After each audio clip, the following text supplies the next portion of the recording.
Zibadde ziwera ssaawa 6 ogw'omutuntu wakati w'essaawa 6 n'essaawa 7 amawulire gatandika okubeera nga buutikira eggwanga naddala abali mu United Arab Emirates bannyinaffe ne baganda baffe n'abali wabweru wa United Arab Emirates amawulire ne gatutuukako paka waneno mu ggwanga erya Uganda ng'amawulire ga nnaku nnyo nnyini ddala nti omukulembeze wa United Arab Emirates afudde. Kitalo nnyo kitalo ddala. Lwaki linene gulire ndikola kubanga bannyinaffe bangi nnyo abaliyo ate nammwe kennyini mwandyetaaze okumanya information ng'eno kubanga amawulire gano ga makulu oba gali crucial nnyo. Wano ku SMX Media tutera kola story nga twagala ofuna views oba likes tutandika owayiriza mbono omuntu afudde ate ono kisema bamukoze kino edda. Wano ku SMX Media tugenda oleeta information nga tumaze okubeera nga tugiverifyinga.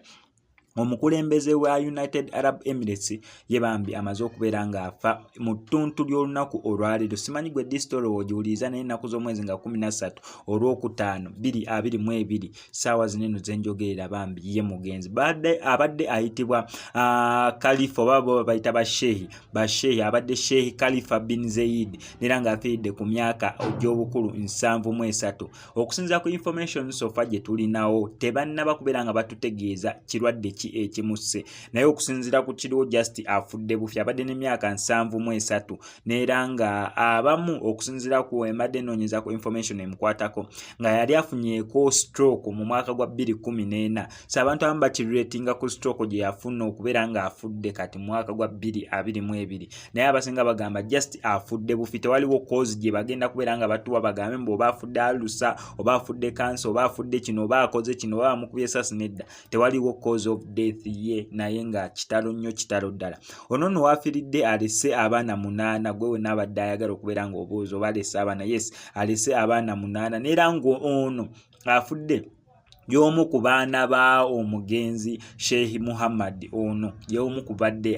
abaana be nabo nga babazaala abaana alina baganda be abawerako so bagambye mbu bagenda kungubaga okumalira ddala ennaku 40 n'era ng'ennaku 3 ezigenda okubeera nga zisooka zo ministries ez'enjawulo zigenda kubeera nga zigwala gwe mwenna mwannyinaffe oba muganda wange ali eyo mu United Arab Emirates manyamunira mu nnaku 3 eziddirira mu maaso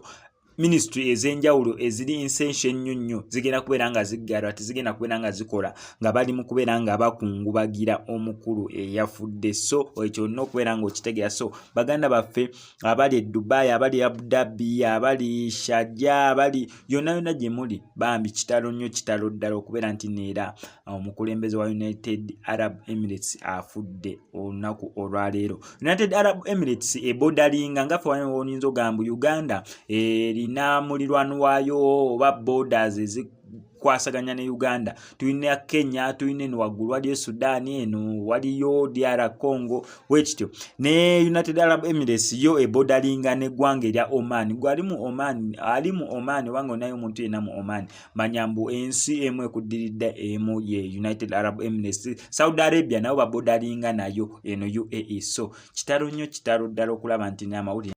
katusabe omwoyo gw'omugenzi Mukama Katonda agulamuze kisa. Subscribe ngano ku SMX Media tujja kubeera ngo missing updates naddala mu maziika g'omukulu ono Sheikh Khalifa bin Zayed abadde omukulembeze w'eggwanga erya United Arab Emirates. Kitalo nnyo kitalo ddala.